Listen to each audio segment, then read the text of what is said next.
Hello, everyone. Welcome to Developing Palettes. I'm Aaron Loomis coming to you from the Drew Estate Studio. And with me today is John McTavish from the Bastani Studio. How you doing, John? Good man. Less than 30 days for the PCA trade show. So, boy, oh boy, is it coming up fast.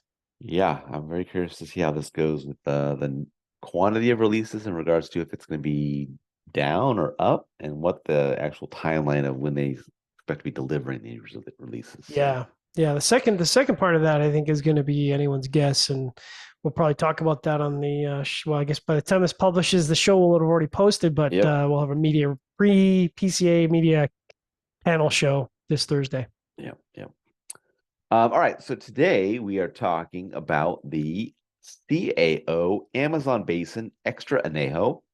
The cigar is a Toro 6x52, comes out of the STG Esteli factory in Nicaragua. Wrappers Ecuadorian Sumatra, binders from Nicaragua. Filler is Brazilian Brianca, and then tobacco from Colombia and the Dominican Republic. Price was $14.99. Cigars released in January of 2023. So with all that out of the way, John, what was your overall experience like with the cigar?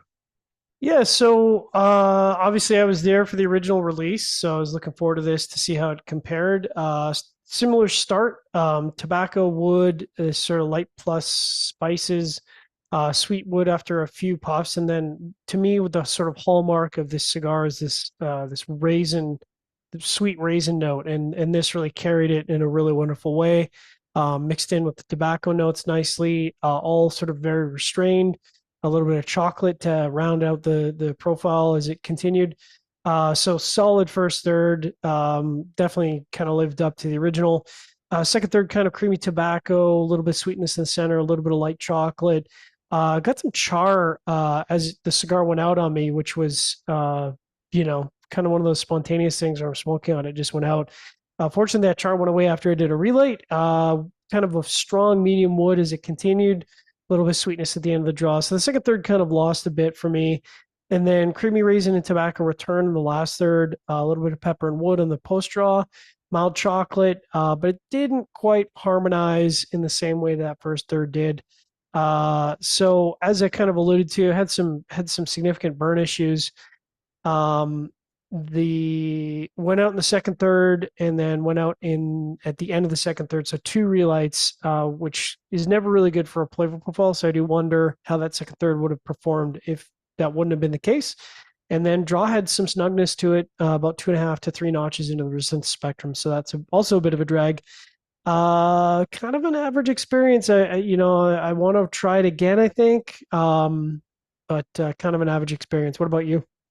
Yeah, for me, the cigar started with rich dark earth, toasted oak, and black pepper. Got a light mix of mustiness and chalkiness that joined in pretty quickly.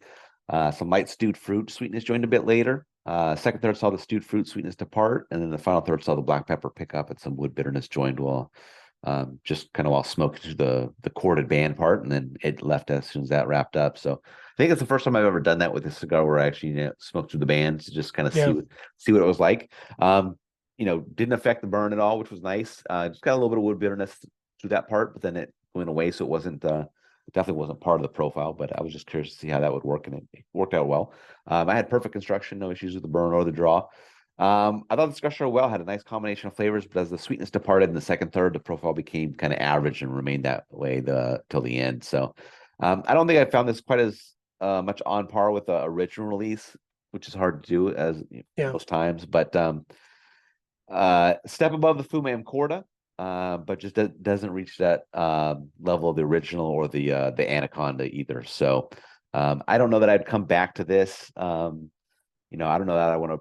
I don't remember the price point for the original, but I don't believe it was this much. You're not going No, to it find the original was, anywhere, but I don't know that I want to pay a yeah, I premium think it for was this. smack dab kind of middle of the road for the time period. Yeah, so I don't know. I I want want to to say pay a like premium 950, to something try like that. to revisit this as a not as good version of the original. Yeah. I don't have that much of a drive to like try to reclaim that, I guess, at this Yeah. price point. So yeah. All right, getting to the scores. I was the top scorer at 6.1. John gave it a 5.5. So um, my score matches up well. Above average flavor profile, perfect construction, gets it right above the 6 mark. I still wouldn't come back to it, regardless of the price point. It's just not. it's just not exciting enough past that first third really to want me to come back. But add the price point in there, definitely not something I'd come back to. So, all right, John, 5.5. Yeah, I would have been up there with you if the construction wouldn't have taken a step back. But as you say, you know, it's $14. 14.99, yeah, 15. Yeah, I mean, I guess it's kind of the bookend to the series because I don't think Brazilian tobacco is really it's very hard to get now. So this might be kind of the last of the anniversary series of CAOs.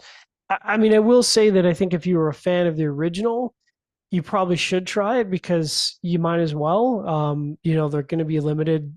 Once I assume once they're done, they're not coming back because Yeah, Brazilian tobacco is so hard to get.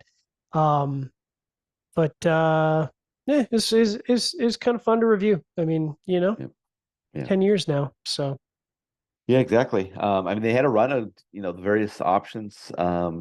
So, not some were good, some were not good, in my opinion. But it was an interesting project. It's definitely when it was yeah, first launched. So, yeah. um, yeah, that went well. All right, wherever you catch this video, be sure to like and subscribe, but check out the full written review on the website, developingpalace.com. You can follow us on all the social media channels and catch all of our review recaps on podcasts, iTunes, Google Play, and Podbean. Thank you for tuning in. We will catch you on the next one. Extra añejo.